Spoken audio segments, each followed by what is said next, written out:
¿Cómo identificar un caso de abuso o violencia infantil?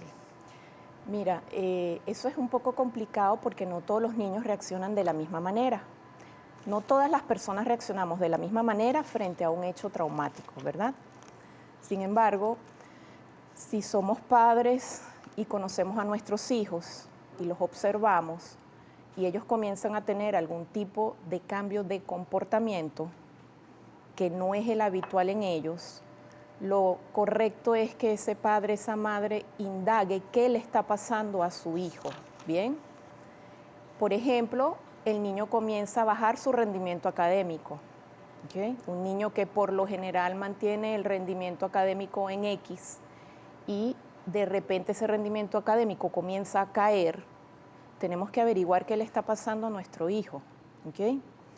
Un niño que suele ser amoroso, suele ser sociable, suele estar alegre y de repente se comienza a retraer, se comienza a cohibir, tenemos que averiguar qué le está pasando a ese niño, ¿verdad? Entonces lo primero es que observemos a nuestros hijos y si vemos algún cambio en su conducta, pues nos toca averiguar. Estos niños son o amenazados de no hablar o son manipulados de no hacerlo, si es así, ¿bien? Pero como ellos muestran cambios en su comportamiento, suponiendo que el agresor no sea ese papá o esa mamá, porque en el caso de que sea papá o mamá no, se nos complica la situación, ¿verdad? Suponiendo que el agresor sea alguien más y notamos que está el cambio de conducta, por ejemplo, el niño que me dice, yo no quiero ir donde mi abuelo, no me dejes en la casa de mis abuelos. Esa mamá tiene que sentarse a hablar con su hijo, ¿ok? Tiene que sentarse a hablar con el niño. Hay que explicarle al niño que él no va a ser castigado, porque esa es una de las amenazas que reciben nuestros niños. Si tú dices algo, a ti te van a pegar. Entonces hay que explicarle al niño que no va a ser castigado, ¿bien? Y hay que decirle al niño, tú eres pequeño, yo estoy aquí para protegerte y lo que sea que haya pasado, tú no eres el responsable, ¿ok? Porque el niño siente que él tiene una cuota de responsabilidad en lo que está pasando. Eso hay que quitárselo al niño. El niño tiene que sentir que él no es el responsable y que a él lo vamos a proteger. Un abuso psicológico es un insulto, un grito. Un abuso físico es un golpe. Sí. Un abuso sexual, obviamente, es desde llegar a la intimidad o empezar a tocar inclusive, ¿no? Sí, sí. Y el abuso del abandono es que papá o mamá se va, los deja y no explica nada. No me cuidan, no están atentos a mí, no saben cómo me siento, no cuidan mi alimentación, no cuidan mi salud. Una mamá siempre pegada al celular, siempre atenta al teléfono, siempre atenta a las redes sociales. Ahí puede ocurrir un abandono emocional y hay niños en la consulta que a mí me han dicho, es que mi mamá está todo el día pendiente del celular y yo no encuentro cómo hablarle. Sí ha ocurrido muchas veces. ¿Llegan los niños con esos casos? Sí lo dicen, a lo mejor el niño vino a la consulta porque la mamá lo nota que está bajando el rendimiento académico X, ¿verdad? En el proceso terapéutico, donde uno comienza a explorar las diferentes áreas, sí ocurre que los niños dicen, mi mamá no me para, ya yo no sé qué hacer para que mi mamá me haga caso. Ajá, explícame cómo es eso. Bueno, mi mamá está todo el día pegada del celular, cuando yo le voy a hablar me dice, ya va un momentico que esto es muy importante, y pasan los días y yo nunca le logro hablar a mi mamá. Sí ocurre. Cuando el niño cuenta, ha pasado el caso que el niño llega a la consulta, lo cuenta, se lo cuenta, me imagino que usted conversará con mamá, conversará con papá, y pudiera haber una consecuencia después en casa, reprenden al niño por haberle contado a la psicóloga que yo no te atiendo, que yo estoy mucho tiempo en el celular, que yo no te cocino, etcétera. A ver, en la teoría pudiera ocurrir, sí pudiera ocurrir. Sin embargo, fíjate, en el proceso de terapia, cuando yo estoy trabajando con un niño o adolescente, para yo incluir a los padres, lo primero es pedirle el permiso al niño y al adolescente. Mira, esto que me estás planteando, yo creo que es importante que incluyamos a tus padres. Si el niño me lo autoriza, el adolescente, yo hago la cita con los padres y converso con ellos. Y la idea es hacer una intervención con esos padres para que ellos no continúen maltratando al hijo, ¿ok? Evidentemente puede ocurrir que a la siguiente cita no fueron, y ahí el pronóstico evidente es malo, ¿verdad? No fueron a la siguiente cita.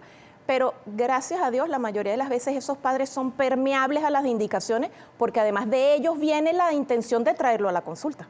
En la mayoría de los casos de abuso sexual, el abusador está en el entorno cercano del niño, familiar, vecinos, maestros. Es cierto. ¿Cuándo llamar, cuándo decir mi hijo fue abusado sexualmente? ¿En qué momento? ¿Puede ser solamente tocándole una parte de los genitales? ¿O puede ser en el momento en que penetro ya o llego ya a lo que se llama la violación? No, desde el comienzo se puede hablar de que un niño está siendo abusado sexualmente, ¿ok? Y con los niños el abuso sexual además no comienza tan directamente como que voy y te toco, ¿ok? Normalmente, recordemos que el abusador está en el entorno, lo que significa que el abusador tiene fácil acceso a ese niño, ¿ok? Por lo general, el abusador va a comenzar a convencer al niño de que yo te quiero, de que hay una amistad, de que yo quiero lo mejor para ti, y a lo mejor lo primero que hago son caricias, caricias inocentes, ¿ok?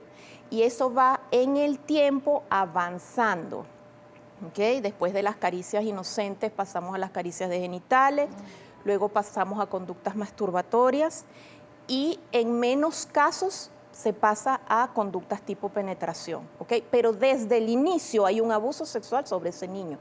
Desde el inicio ese niño está siendo manipulado para llevarlo hacia. Usualmente los casos de niños abusados sexualmente se conocen desde qué edad aproximadamente que se dan. Wow, es lamentable, pero se sabe de casos de niños de meses que han sido sexualmente abusados. ¿Ok? Sí se sabe. Es lamentable, pero es así. ¿Ok? Las secuelas, las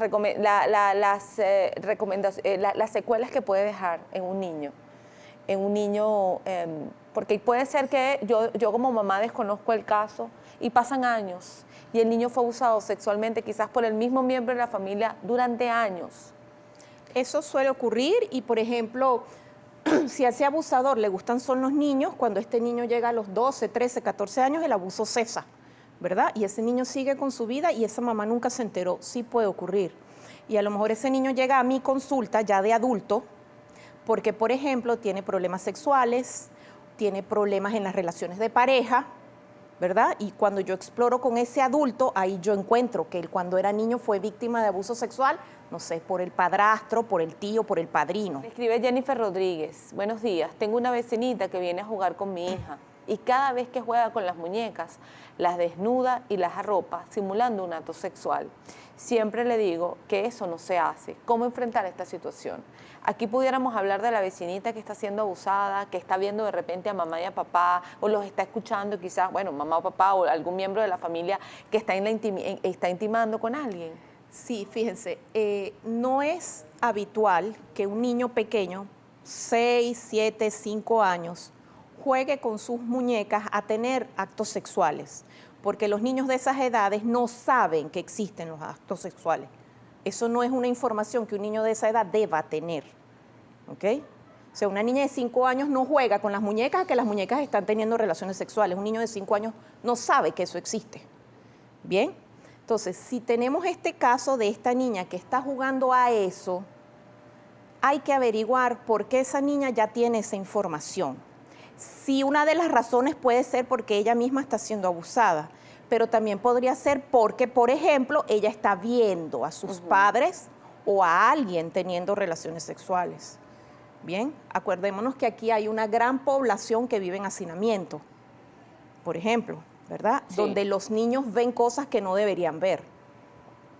Y donde, además de que están viendo esas cosas que no deberían ver, no tienen una figura adulta que además les oriente y les explique, mira, eso que tú viste es esto. Excelente tema. Conozco una niña de 3 años que deja de jugar para ir a masturbarse. ¿Tendría una base de abuso para llegar a esta conducta? Primero, vamos a empezar. ¿Una niña de 3 años puede masturbarse? Sí. Entiendan que no es la masturbación propia de un adulto, ¿ok? Es una niña que cuando se toca el área genital siente placer, siente que es agradable, siente que hay unas cosquillitas, ¿ok? No es la masturbación ya de un adulto con un desarrollo sexual completo, ni tiene la misma finalidad de un adulto, ¿bien? Entonces, si hay niños pequeñitos que se masturban y que no necesariamente han sido víctimas de abuso sexual, pero como en la mayoría de los casos se debe a que sí han sido víctimas de abuso sexual, lo que se recomienda es investigar. Obviamente que sí, hay que descartarlo. Robert Valera le escribe, está bien que un niño de 8 años al momento de bañarse ande desnudo por toda la casa con el consentimiento de la mamá y abuelos, aún cuando hay una hermanita de 6 años, le pregunta. En un ambiente sano sí es perfectamente normal. Es un niño de 8 años que es ingenuo totalmente y la hermanita de 6 años también debería ser totalmente ingenua. ¿Ok? Si esa es una familia sana, esos dos niños van a ver la desnudez con toda normalidad. Recomendaciones para los papás o para la familia que tiene en casa un tema de abuso sexual, un niño abusado sexualmente. Ok, lo primero es proteger al niño y retirar al abusador de la casa, ¿verdad? Es lo primero, proteger al niño. Creerle al niño, esa mamá, ese papá, hacerle sentir al niño que le creen y que están ahí para protegerlo, que el niño no es responsable, retirar cualquier tipo de culpa del niño, ¿okay? No responsabilizar al niño bajo ninguna circunstancia y decirle al niño que él no va a ser castigado. ¿Okay? Uno de los temores de un niño de decir lo que le está ocurriendo es el castigo. ¿Okay? Normalmente el abusador le dice al niño, si tú dices algo te van a pegar, si tú dices algo no te lo van a creer, me van a creer es a mí porque yo soy el grande. Sí. ¿Okay? Entonces si el niño se atrevió y el niño habló, al niño hay que protegerlo, es lo primero. Y bajo ninguna circunstancia hacer ni la mínima mención de que el niño tiene parte de culpa. ¿Okay? Y eso suele ocurrir. Es que tú siempre te le pegabas, es que a ti te encantaba montártele en las piernas. Eso no se le puede decir a un niño que fue víctima de abuso sexual. ¿Okay? La responsabilidad es del adulto en un 100%. En alguna oportunidad, hace muchos años, recuerdo que yo hice una entrevista cuando estaba en nuestro país, llega la moda del reggaetón. Recuerdo que una sexóloga en Valencia me dijo que para ella, desde su punto de vista como psicólogo, era el reggaetón era un Kama Sutra bailado. Y ella hablaba y ella tal vez se preocupó en ese momento de este baile y el comportamiento de las niñas con respecto a este baile, al tema del reggaetón. Ahorita se ha hecho, es un baile mundial, todo eso está chévere, pero quizás el camino, quizás ver a una niña, como se dice coloquialmente hablando, el sandungueo de la niña de 10, 12 años, pudiera tener algún indicio de algún tema sexual por allí que hay que atender, que hay que revisar, porque también conocemos de casos de niñas de 12, 13, 14 años que ya pues se enamoran, si se quiere, si se puede decir así, de hombres e inclusive hasta se van de la casa. Sí, con el tema de ese tipo de músicas, como el reggaetón, que tienen una carga sexual tan marcada, ¿okay? Cuando tú a niñas pequeñas les alabas ese baile, ¿okay?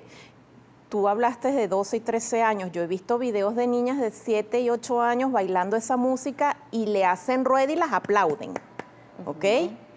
¿Cómo tú a esa niña que a los 8 años la aplaudiste, cuando tenga 16 años y lo quiera hacer, tu mamá o tu papá le dices que no? No, eso está mal. A ver, pero desde los 8 años me lo estás aplaudiendo, ¿ok?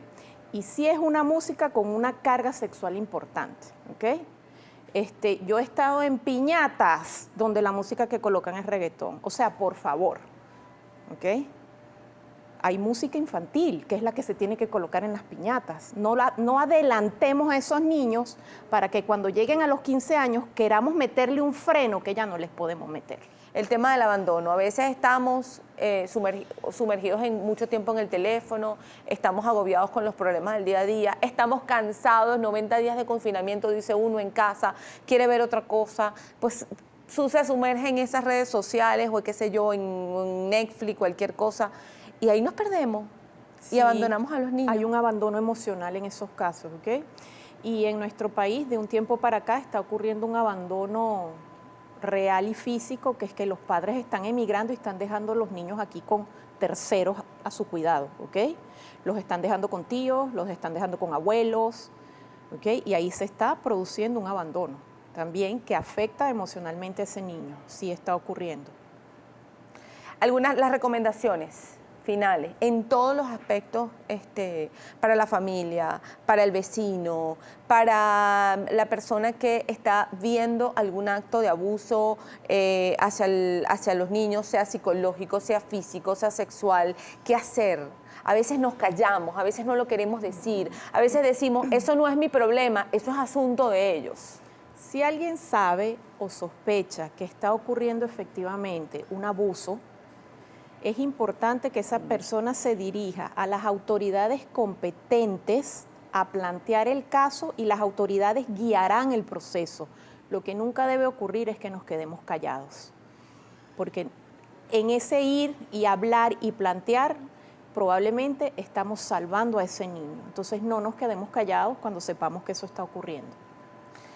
Geraldine Sánchez, aprovechando unas preguntas acá, dice, ¿cómo puedo enseñar a mi hijo sin pegarle a que no rompa sus cosas o cosas de la casa? Él tiende a romper, a cortar como sus juguetes, las cosas de la casa. No sé qué hacer para enseñarlo a cuidar. Ya se lo he explicado de 1000 formas, el valor de cuidar las cosas y lo sigue haciendo. Ok, yo le voy a sugerir a ella que busque apoyo psicológico, ¿okay? Donde a ella le permitan darle una serie de orientaciones para manejar esa conducta, ¿okay? A ese niño. Ese niño tiene que tener unas consecuencias que no son castigos ni golpes. Tiene que tener unas consecuencias cuando él rompe algo, para que él vaya entendiendo, ¿okay? También esa mamá va a tener que permitirle que, por ejemplo, él corte sus juguetes, son sus juguetes, y cuando él vea que ya no los tiene, no reponérselos, ¿ok? O sea, a ese niño hay que irlo educando, ¿ok? Entonces, esa mamá, yo le sugeriría que busque orientación psicológica, donde en un proceso de entrenamiento a ella le brinden las herramientas para que ella logre canalizar esa conducta de su hijo. Usted como especialista, llevar a nuestro hijo al psicólogo, ¿es recomendable hacerlos frecuentemente? De repente uno dice, bueno, no lo necesita, pero ¿por qué no hacerlo? Quizás a alguien que lo oriente, a alguien que escuche al niño, que nos pudiera a nosotros como papás suministrar una información en caso de que el niño no nos cuente, porque de repente no nos tiene confianza, ¿no? Mi sugerencia es, si el niño es pequeño, si es un niño, ¿verdad? Y no notamos ningún tipo de cambio conductual preocupante, no tienes por qué llevarlo a un psicólogo, deja a tu hijo tranquilo, ¿ok? En el caso de los adolescentes, sí yo sugiero que se le brinde la posibilidad de ir a un psicólogo como una persona que lo va a escuchar, que no lo va a juzgar y en la que él va a poder confiar, ¿ok? Para un tema de orientarlo en diferentes áreas de su vida. Rapidito, aquí esta pregunta que llama la atención. Una niña de 3 años la llevan al pediatra y cuando el médico la está tratando de revisar no se quiso dejar bajar la pantaletica, no se dejó ver. ¿Puede estar pasando algo ahí o necesariamente la niña tiene pudor? Sí podría estar pasando algo, hay que investigar. Le dicen mucho, de repente, sobre no todo te dejes tocar. Si es primera vez que le ocurre, o sea, si hasta una consulta anterior a esa, la niña iba a su pediatra tranquila, la niña se dejaba revisar tranquila y ese día la niña ya no lo quiere dejar hacer, hay que investigar si fue que ocurrió algo. O fue que de repente escucha mucho a mamá que le diga, no te dejes tocar. Hay que investigar, entonces esa mamá está sobreexponiendo a la niña a ese temor y se lo está pasando a la hija. Bien. Tenemos que educar, pero no sobre... Educar. Claro. Bien, muchísimas gracias. Juana Inés Asparren Gómez, psicólogo clínico y forense. @tusaludemocional2 es la cuenta.